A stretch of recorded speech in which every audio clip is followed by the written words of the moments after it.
protection specialist at Duke. His most important leadership role, however, is being a dad to his son Jacob. Family first. May I introduce Jason Shepard.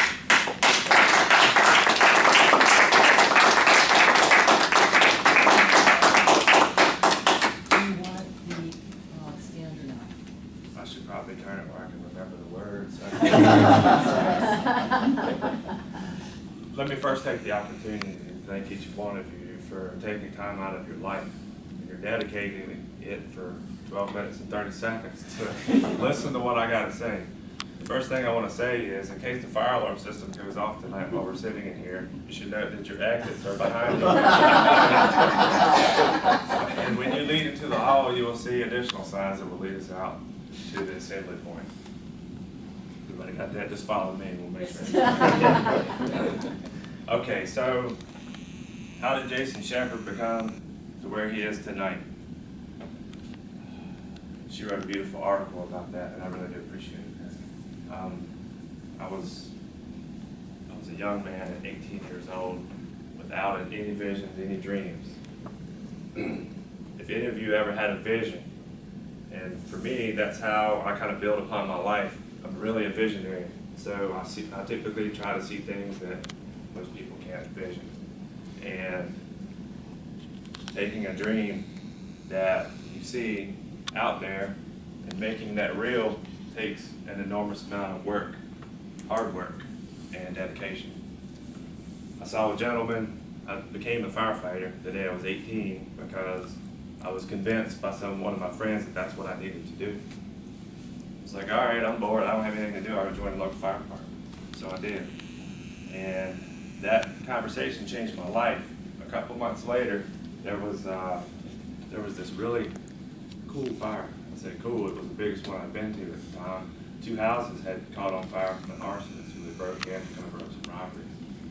And I showed up there, late, kind of not knowing what to do, put the little fire out. They called for the fire marshal to show up. Well, this man shows up, he's like this tall. It's a mile height. And he had a shirt on his back that said, fire investigator.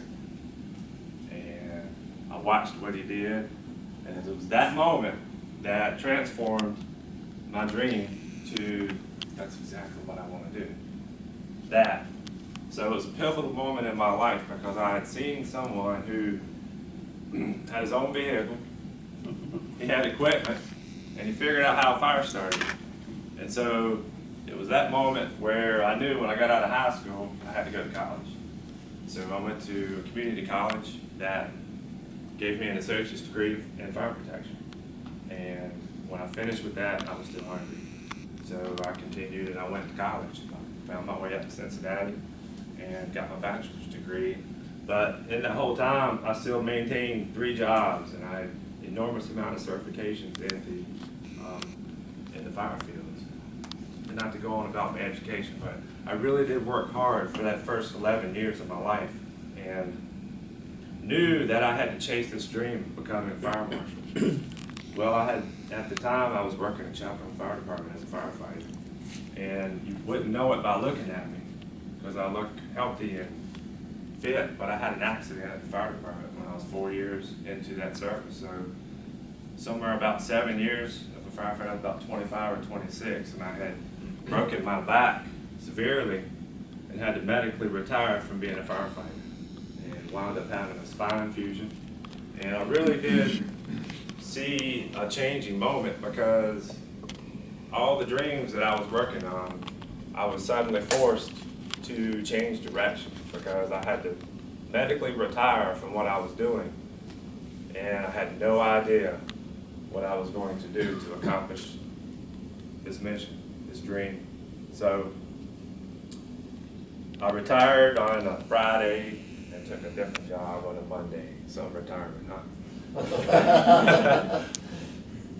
So I was at Duke University Medical Center, and I wound up being placed in a field to do plans review and fire inspections and joint commission work with hospitals and making sure that patients were okay and building these new hospitals and cancer centers. And it put blueprints right in front of me. and it was doing exactly what I wanted to do. So I had an enormous amount of hands-on experience at the time that I was at Duke. About the time I got that job, that's when this young man shows into the world and really did change the perspective. I wasn't really focusing as much on my dream, and as you know, life throws you a couple of curveballs here and there. Sometimes you got to catch them, sometimes you end up going by. But this one, the opportunity to become fire marshal, I saw the job posting for Orange County and said, well, that's what I need. Because at the time, his mother and I had made the decision that our lives needed to take a different path.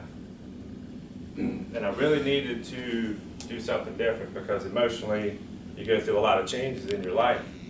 And I'll never forget that this application packet that I put in for this job, it afforded me a lot of opportunity. I felt so confident that that is exactly what I needed. I could feel God calling me to say, this is what you need to do. And I had worked toward this dream. I went through the application process, and I was the last person standing. And honestly, having been in this job for 5 years provides me with the ability to be part of a community that you didn't necessarily know existed. Before, I would leave my house, I'd go to work, I'd drive back. But now, when I step out on my front porch in this uniform and I get in that vehicle, I'm at work. And I make my way through the county. In every little pocket that Orange County has, you wind up becoming part of that community. And so I have a perspective now. When I go to Carrboro, there's people that know me. And then when I go over into Schley, there's people that know me.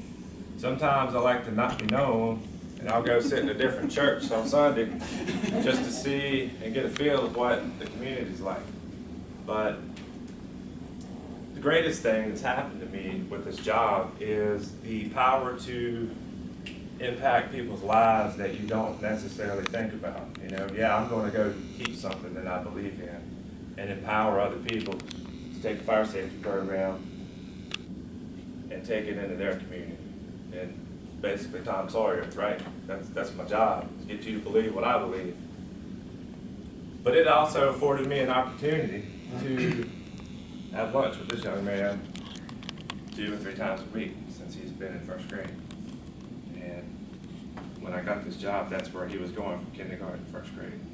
So the first week, I had lunch with Jacob 2 or 3 times. It was real nice.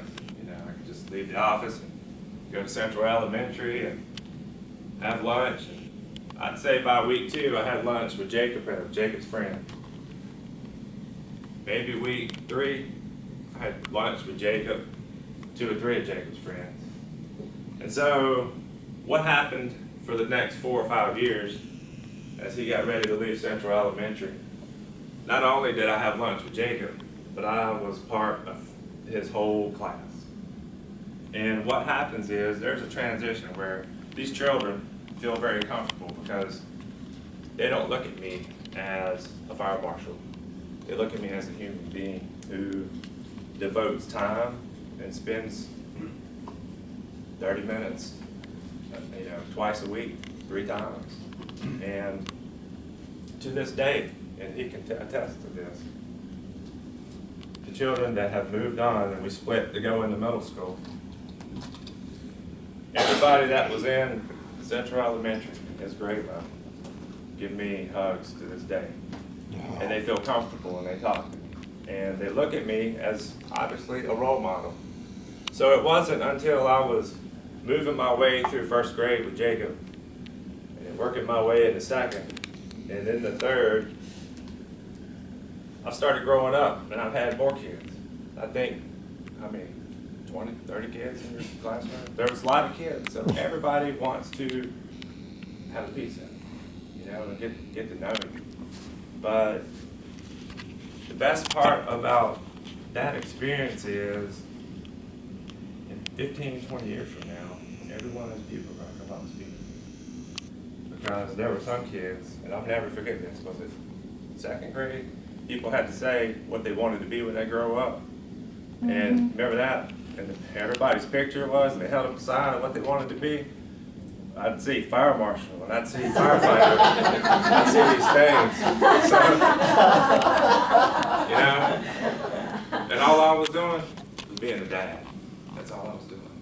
So I was being a dad to more than one person.